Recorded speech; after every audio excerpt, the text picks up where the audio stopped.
Secret 7 का रोमांचक कारनामा bye nth Blyton. Chapter 4।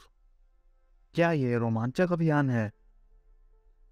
Colin पेड़ से नीचे उतरा और उसने गौर से चारों तरफ देखा। उसे कोई भी नजर नहीं आ रहा था। वह आदमी पूरी तरह गायब हो चुका था। कॉलिन ने सोचा, मैं पूरी ताकत से दौड़ूंगा और उम्मीद करूंगा कि सब कुछ अच्छा हो। और फिर उसने दौड़ लगा दी। किसी ने भी उसे नहीं रोका। कोई भी उस पर नहीं चिल्लाया। उसे थोड़ी शर्म आई।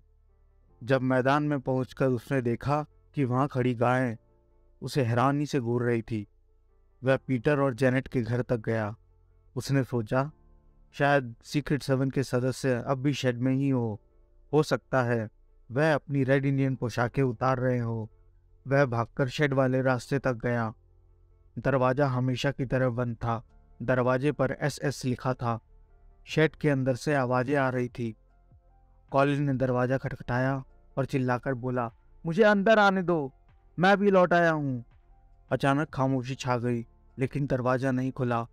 कॉलिन ने बेचैन होकर एक बार फिर दस्तक दी। वह गिड़गिड़ाते हुए बोला, तुम लोग जानते हो कि मैं कॉलिन हूँ, दरवाजा खोलो। दरवाजा फिर भी नहीं खुला और तब जाकर कॉलिन को याद आया, जाहिर है उसे पासवर्ड बताना पड़ेगा। पासवर्ड न जाने क्या था। किस्मत से उसे शेड की खिड़की से रंग बिरंगे रेड इंडियन पंखों की झलक दिख गई। उसे पासवर्ड याद आ गया। वह चिल्लाकर बोला, रेड इंडियन। दरवाजा खुल गया। पीटर ने गुस्से से कहा, तुम्हारे चिल्लाने के कारण शहर के हर आदमी को हमारा पासवर्ड मालूम पड़ गया होगा। अब हमें एक नया पासवर्ड चुनना पड़ेगा। अंदर आओ। आखिर तुम थे कहाँ? हमने तुम्हें बहुत आवाजें लगाई थी। मैं जानता हूँ, मैंने तुम्हारी आवाजें सुन ली थी, कॉलिन ने अंदर आते हुए कहा। मुझे अफसोस है कि मैंने पासवर्ड चिल्लाकर बोला। मेरा ध्यान कहीं और था। मैं तुम लोगों को एक खबर सुनाना चाहता हूँ। बहुत अजीब खबर है। क्या? सबने हैरानी से पूछा और अपने चेहरे से रंग छुड़ाना बंद कर दिया। कॉलिन ने कहा, देखो, जब पीटर को छुपा हुआ आदमी दिखा था तो मैं बहुत पास ही था। दरअसल मैं एक पेड़ के ऊपर छिपा हुआ था। धोखेबाज, जॉर्ज बोला। यह तो रेड इंडियन खेल में होता ही नहीं है। कौन कहता है कि नहीं होता? कॉलिन ने कहा। मैं शर्त लगा सकता हूँ कि रेड इंडियन लोग पेड़ पर भी उतनी ही अच्छी तरह चढ़ सकते हैं जितनी अच्छी तरह वे पेट के बल रेंग सकते हैं। चाहे जो हो, मैं उस पेड़ पर बैठा था और जरा सोचो तो सही, पीटर ने उस आदमी को देखा था। वह भागता हुआ मेरे पेड़ के पास आ गया और उस पर चढ़ने लगा। हे भगवान, जॉर्ज बोला। फिर तुमने क्या किया? कुछ नहीं, कॉलिन बोला। मैं जितने ऊपर बैठा था वह वहां तक नहीं आया, इसलिए मैं बिना कोई आवाज किए चुपचाप बैठा रहा। सच तो यह है कि मैंने उसे पीटर से पहले ही देख लिया था। मैंने उसे मिल्टन महल के चारों तरफ बनी दीवार की मुंडेर पर देखा था। फिर वह वहां से कूदकर झाड़ी में छिप गया था। जेनेट ने रोमांचित होकर पूछा, हम लोगों के लौटने के बाद क्या हुआ? कॉलिन बोला, तुम लोगों के जाते ही वह भी पेड़ से उतरकर चला गया। उसके बाद वह मुझे नहीं दिखा। फिर मैंने भी पेड़ से उतरकर घर की तरफ दौड़ लगा दी। सच तो यह है कि मुझे थोड़ा डर लग रहा था, लेकिन वह ऐसी हरकतें क्यों कर रहा था? जैक ने हैरानी से पूछा। वह दिखने में कैसा था? कॉलिन ने बोला, मैंने तो सिर्फ उसके सिर का ऊपरी हिस्सा और कान ही देखे थे। पीटर, क्या तुमने उसे करीब से देखा था? हाँ, मैंने उसे ठीक से देखा था, पीटर ने कहा, लेकिन उसके चेहरे पर कोई खास बात नहीं थी।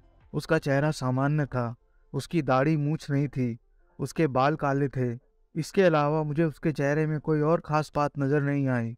बारबरा बोली, मुझे लगता है कि अब हमें उसके बारे में कोई जानकारी नहीं मिल पाएगी। एक रोमांचक अभियान हमारे सामने आया था, लेकिन हम मौके का फायदा नहीं उठा पाए। हम यह कभी नहीं जान पाएंगे कि वह आदमी वहां क्या कर रहा था और क्यों कर रहा था। पैम ने कहा, कुल मिलाकर उसने हमारी दोपहर तो खराब कर ही दी। वैसे हम कॉलिन को कभी नहीं पकड़ पाते। वह पेड़ पर जो छिपा बैठा था। हमें यह नियम बनाना होगा कि आगे से रेड इंडियन का खेल खेलते समय कोई पेड़ पर नहीं चढ़ेगा। जेनेट ने पूछा, हमारी अगली मीटिंग कब है और क्या हम नया पासवर्ड चुन रहे हैं? पीटर बोला, हमारी अगली मीटिंग बुधवार की शाम को होगी। इस बीच अपनी आंख कान खुले रखना। कोई भी रोमांचक, रहस्यमय या अजीब चीज बचकर ना जा पाए। यह बड़े अफसोस की बात है कि हम उस आदमी को नहीं पकड़ पाए या उसके बारे में ज़्यादा पता नहीं लगा पाए। उसकी अजीब हरकतों से अब मुझे यकीन हो गया है कि उसके इरादे अच्छे नहीं थे।